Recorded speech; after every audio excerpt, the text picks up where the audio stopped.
Hello students, today we'll be completing chapter 2 of OC. That is the name of the chapter is Principles of Management for Standard 12 student. We are on the last topic that is Thoughts of Management. अपन ने principles of management का meaning concept समझ लिया था, nature of principles of management हो गया, importance of principle of management, फिर बीच में thoughts of management मैंने स्किप कराया था और डायरेक्टली अपन ने फ्रेडरिक टेलर के साइंटिफिक प्रिंसिपल्स ऑफ मैनेजमेंट पढ़े थे. उसके बाद अपन ने हेनरी फ्योल के प्रिंसिपल पढ़े थे. तो चैप्टर यहाँ पे पीटर एफ ड्रकर का कंट्रीब्यूशन, लास्ट बीच का एक पॉइंट बाकी छोटा सा थॉट्स ऑफ मैनेजमेंट. ठीक है, तो बहुत इजी टॉपिक है, ध्यान देना, हो जाएगा फटाफट. चलो सबसे पहले थॉट्स ऑफ मैनेजमेंट. तीन thoughts of management, thoughts of classical theory, thoughts of new classical theory and thoughts of modern management. Thoughts of classical theory, thoughts of new classical theory and thoughts of modern management. तो सबसे पहले अपन start करते हैं thoughts of classical theory.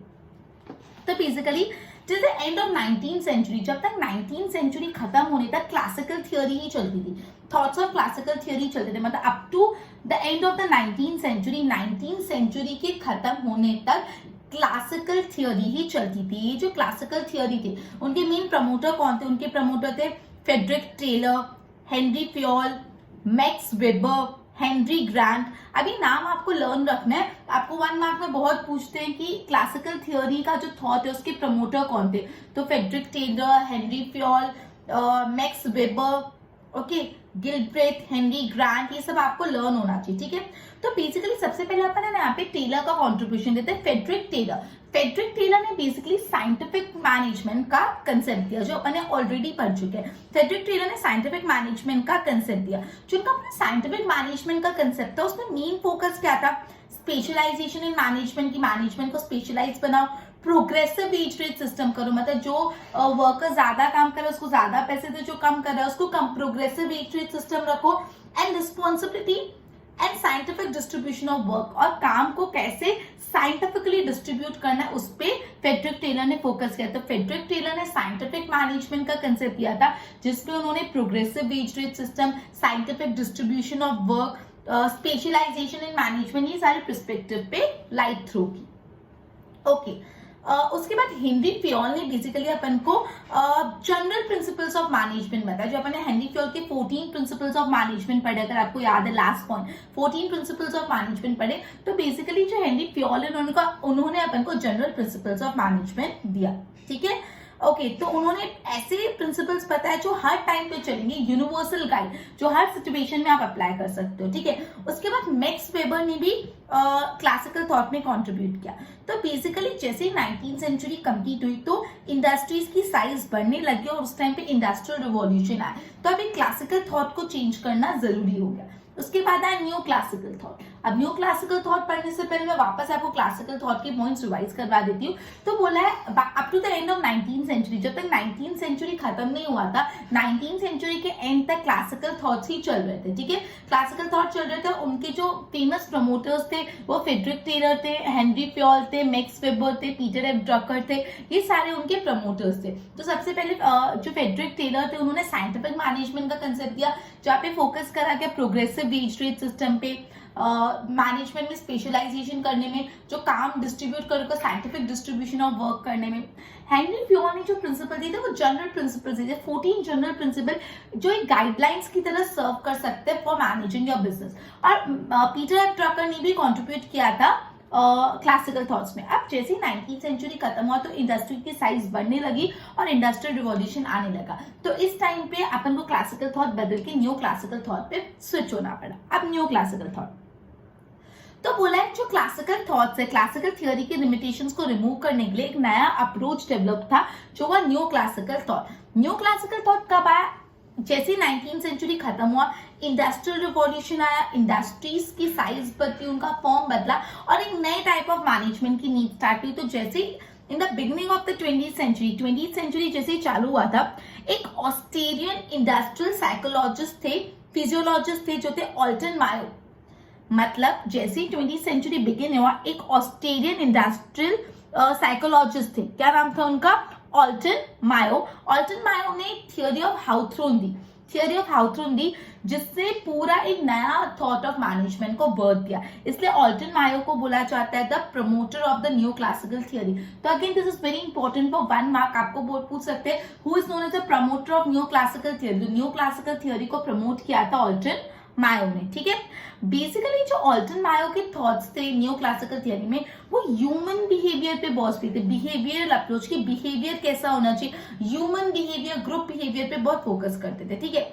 मतलब वो बोलते थे इनफॉर्मल ऑर्गेनाइजेशन होनी चाहिए, मतलब फॉर्मल स्ट्रक्चर मत रखो, इनफॉर्मल के बाद एक दूसरे से अच्छे से इनफॉर्मली कम्युनिकेट कर पाए। ह्यूमन बिहेवियर पे बहुत फोकस करता था, ह्यूमन रिलेशन पे उन्होंने बहुत फोकस किया, ठीक है। ये मेन एलिमेंट्स थे classical theory, new classical theory के, ठीक है। अब ऑल्टन मायो के अलावा और कौन थे जिन्होंने न्यू क्लासिकल थियरी में कंट्रीब्यूट किया? तो ऑल्टन मायो, हर्ट्जबर्ग, resonance Likert, चिरिस एर्गुलिस, Mac George, Maslow, ये सारे थे जिन्होंने न्यू क्लासिकल थियरी में कंट्रीब्यूट किया। तो बेसिकली ये जो न्यू क्लासिकल थियरी का ब्रांच है वो human relation, human behaviour, social mechanism, social arrangement पे बेस्ड है। अब ह्यूमन बिहेवियर थॉट्स क्या होते हैं वो अपन पढ़ेंगे, लेकिन इससे पहले मैं वापस न्यू क्लासिकल रिवाइज करवा रही हूँ। आई एम सॉरी, बोला जब क्लासिकल थियोरी के लिमिटेशंस है उसको रिमूव करने के लिए न्यू क्लासिकल थियोरी है। अब जैसे इंडस्ट्रियल रिवॉल्यूशन आया by the end of 19th century, तो इंडस्ट्री की साइजेस, इंडस्ट्रीज का फॉर्म चेंज होने लग गया, तो न्यू क्लासिकल थियोरी का कंसेप्ट आया। 19th सेंचुरी के बिजनेस में एक ऑस्ट्रेलियन इंडस्ट्रियल फिजियोलॉजिस्ट थे जिनका नाम था ऑल्टन मायो। ऑल्टन मायो ने कंसेप्ट दिया था हाउथ्रोन कंसेप्ट, जिसने पूरा एक न्यू कंसेप्ट लाया मैनेजमेंट का। इसलिए new classical theory, new classical thoughts की जो प्रमोटर है उनको ऑल्टन मायो को न्यू क्लासिकल थॉट्स के प्रमोटर माना गया। ये बिहेवियरल अप्रोच पे, ग्रुप बिहेवियर पे फोकस करते थे। इन्होंने informal organisation, human relation, human behaviour पे, ह्यूमन एलिमेंट पे बहुत इंपॉर्टेंस रखते थे। और ये थॉट के और भी प्रमोटर्स और भी कॉन्ट्रीब्यूटर्स हैं, हर्ट्जबर्ग, resonance Likert, चिरिस एर्गुलिस, Mac George, Maslow, ये सब। तो बेसिकली जो भी ऑल्टन मायो की न्यू क्लासिकल थियोरी थी वो टोटली ह्यूमन रिलेशन और ह्यूमन बिहेवियर पे बेस्ड था। अब ह्यूमन बिहेवियर पे क्या था, वो इसके अंदर का सब पॉइंट पढ़ते हैं। बोला management is an art of getting work done through other. Management एक ऐसी आर्ट है जिसमें आप दूसरों से काम कैसे करवाते हैं, how you get your work done through others. Management is not doing the work by yourself, management is an art where you make other people do your work efficiently. आप दूसरों से कैसे अपना काम एफिशिएंटली करवा पाते हो, दैट इज मैनेजमेंट। प्रोफेसर उर्विक ने बोला है कि manage your man and your man will manage rest of all. तो दैट इज, इसका मतलब है आप सिर्फ अपने एम्प्लॉइज को मैनेज करो। अगर आपने अपने एम्प्लॉइज को मैनेज कर दिया तो आपके एम्प्लॉइज बाकी आपके बिजनेस को मैनेज कर देंगे। मतलब you don't need to manage your business, you need to manage your man. अगर आप अपने मैन को मैनेज करोगे, एम्प्लॉइज को मैनेज करोगे, तो he will manage the rest, बाकी ये सारी चीजें मैनेज करेगा, ठीक है। तो बोला है कि एम्प्लॉइज बहुत ही इंपॉर्टेंट रोल प्ले करते हैं कोई भी बिजनेस यूनिट में। बोला management is being done by people, तो management study begin the study of human relationship. Management करता कौन है, पीपल, और मैनेज भी पीपल को करते हैं। तो मैनेजमेंट पीपल बहुत इंपॉर्टेंट रोल प्ले करते हैं, तो मैनेजमेंट के लिए ह्यूमन रिलेशंस बहुत इंपॉर्टेंट हो जाते हैं, ठीक है। तो behaviour related thought basically job satisfaction पे फोकस करता है। इंक्रीज एफिशिएंसी और comply by using psychological observation. मतलब यहाँ पे बोला एम्प्लॉइज को जॉब सेटिस्फेक्शन मिलना चाहिए, wherever they are working they should be satisfied कि हाँ हम एक अच्छी जगह काम करें तभी वो अपना मैक्सिमम आउटपुट दे पाएंगे। लेकिन अगर वो सैटिस्फाइड ही नहीं होंगे तो वो अपना आउटपुट नहीं देंगे और आपकी कंपनी कभी भी अच्छे से चल नहीं पाएगी। तो बेसिकली यहाँ पे न्यू क्लासिकल थॉट में जॉब सेटिस्फेक्शन पे बहुत फोकस था और साइकोलॉजिकल ऑब्जर्वेशन देके एम्प्लॉइज की एफिशिएंसी बढ़ाने का, ठीक है। Inter human relation, motivation, leadership, information communication, disposal of industrial disputes, industries में लड़ाई झगड़े नहीं होने चाहिए, ये सारे पॉइंट्स इंक्लूडेड है। ओके, ये जो पूरी अप्रोच है पूरी साइकोलॉजिकल है, पूरा साइकोलॉजिकल है। तो यहाँ पे इकोनॉमिक पैरामीटर तो कंसिडर ही नहीं किया, पैसों का क्या, इकोनॉमिक पैरामीटर को तो कंसिडर नहीं किया। पूरी अप्रोच साइकोलॉजी पे बेस है, human relation, human behaviour, industrial dispute नहीं होने चाहिए, एम्प्लॉयज मोटिवेटेड रहने चाहिए, एम्प्लॉयज को जॉब सेटिस्फेक्शन मिलना चाहिए, उनमें लीडरशिप क्वालिटी आनी चाहिए, मोटिवेटेड रहने चाहिए। तो यहाँ पे साइकोलॉजिकल पूरा है, इकोनॉमिक पैरामीटर इग्नोर हुए गए। इसलिए कुछ राइटर्स ने बोला human relation can not be maintain at the cost of productivity. बोला प्रोडक्टिविटी को कॉस्ट पे रख के ह्यूमन रिलेशनशिप मेंटेन नहीं कर पाते। मतलब ह्यूमन रिलेशन अच्छा हो ठीक है, बट प्रोडक्टिविटी नहीं आए तो उसका क्या लेना देना।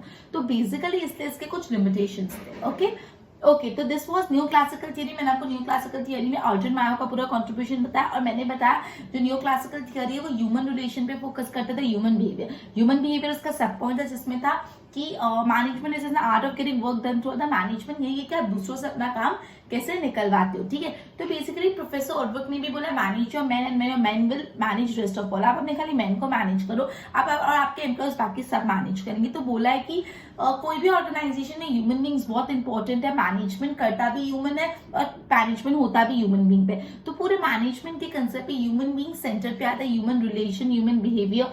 वो बोलते हैं जॉब सेटिस्फेक्शन होना चाहिए, उसके बाद एम्प्लॉयज की एफिशिएंसी इंप्रूव करो साइकोलॉजिकल ऑब्जर्वेशन से, इंटर रिलेशनशिप पे focus, motivation, leadership, industrial disputes नहीं होनी चाहिए, इंफॉर्मेशन कम्युनिकेशन होना चाहिए। तो ये अप्रोच पूरा साइकोलॉजिकल, यहाँ पे इकोनॉमिक पैरामीटर नहीं कंसिडर किया। तो काफी राइटर्स ने इसको चैलेंज किया और बोला यहाँ पे प्रोडक्टिविटी की कॉस्ट पे हम ह्यूमन रिलेशनशिप नहीं मेंटेन कर सकते, साइकोलॉजिकल ही आप कंसिडर करो, इकोनॉमिक पैरामीटर तो है नहीं। तो उसको चैलेंज करा कि इसके कुछ लिमिटेशंस निकालेंगे। फिर modern management, thoughts of modern management. तो बेसिकली 1960 के बाद वापस इंडस्ट्रियल स्ट्रक्चर और बिजनेस यूनिट में चेंजेस है, तो एक नए नीड ऑफ मैनेजमेंट की नीड, एक नया फॉर्म ऑफ, एक नए अप्रोच ऑफ मैनेजमेंट की नीड अराइज हुई। तो as management is not confining to only business unit, कुछ प्रोफेशनल मैनेजर्स इमर्ज हुए, ठीक है। Where advocacy in this thought, यहाँ पे किस चीज पे फोकस करा है, साइकोलॉजी में, सोशल स्टडीज में, स्टैटिस्टिक्स में, मैथमेटिक्स में, कंप्यूटर में, इंफॉर्मेशन टेक्नोलॉजी में। मतलब मॉडर्न मैनेजमेंट का जो पूरा फोकस है वो साइकोलॉजी पे, सोशल स्टडीज पे, स्टैटिस्टिक्स पे, कंप्यूटर पे, इंफॉर्मेशन टेक्नोलॉजी पे, इन सारी चीजों पे फोकस किया। तो बेसिकली जो मैनेजमेंट गुरुज थे मॉडर्न मैनेजमेंट के थे वो कुंस ओडिनेल, जॉर्ज आर टेरी, ये सब थे, पीटर एफ ड्रकर, विलियम ऊची, सीके प्रहलाद, ये सारे कंट्रीब्यूटर थे मॉडर्न मैनेजमेंट का। वापस मैं आपको मॉडर्न मैनेजमेंट बता रही हूँ, थॉट्स ऑफ मॉडर्न मैनेजमेंट। बोला 1960 के बाद वापस इंडस्ट्रियल और बिजनेस यूनिट में चेंज आया, तो वापस एक नीड है एक new approach of management develop करने की। तो मॉडर्न अप्रोच ऑफ मैनेजमेंट आया जिसमें फोकस है साइकोलॉजिकल पे, सोशल साइंस पे, स्टैटिस्टिक्स पे, कंप्यूटर पे, इंफॉर्मेशन टेक्नोलॉजी पे, इन सब चीज पे फोकस है। और इसकी जो मैनेजमेंट गुरुज है कुंस ओडिनल, जॉर्ज टेरी, ये सब, ठीक है। तो बेसिकली ये अपना कंप्लीट हुआ पूरा थॉट्स ऑफ मैनेजमेंट का कंसेप्ट, जिसमें अपन ने पढ़ा कि थॉट्स ऑफ क्लासिकल थियोरी मतलब 19th सेंचुरी के एंड तक था। फ्रेडरिक टेलर, हेनरी फ्योल, ये सब उनके गुरुज थे, मैनेजमेंट गुरुज थे। यहाँ पे अलग अलग साइंटिफिक मैनेजमेंट और इन सब के बारे में बोला था। फिर new classical theory industrial revolution के बाद, that is beginning of 20th century, Elton Mayo ने कंसेप्ट लाया। ऑल्टन मेयो फाउंडर बोले जाते हैं न्यू क्लासिकल थियोरी के। और यहाँ पे पूरा ह्यूमन रिलेशन और ह्यूमन बिहेवियर पे फोकस है, ठीक है। उसके बाद अपन ने पढ़ा मॉडर्न मैटर, बोला 1960 के बाद बिजनेस स्ट्रक्चर में चेंजेस आया, तो there was a need to develop a new approach of management, modern management है, जिसमें बेसिकली पूरा psychological, social studies, statistics, computer, information technology पे फोकस किया। और उनके मैनेजमेंट गुरु थे कुंस ओडिनल, जॉर्ज टेरी, ये सब, ठीक है। तो बहुत इंपॉर्टेंट है, स्पेसिफिकली 1 मार्क के लिए भी बहुत ज्यादा इंपॉर्टेंट है, अच्छे से करना। So by this we are ending our chapter, okay, and our session too. Good bye.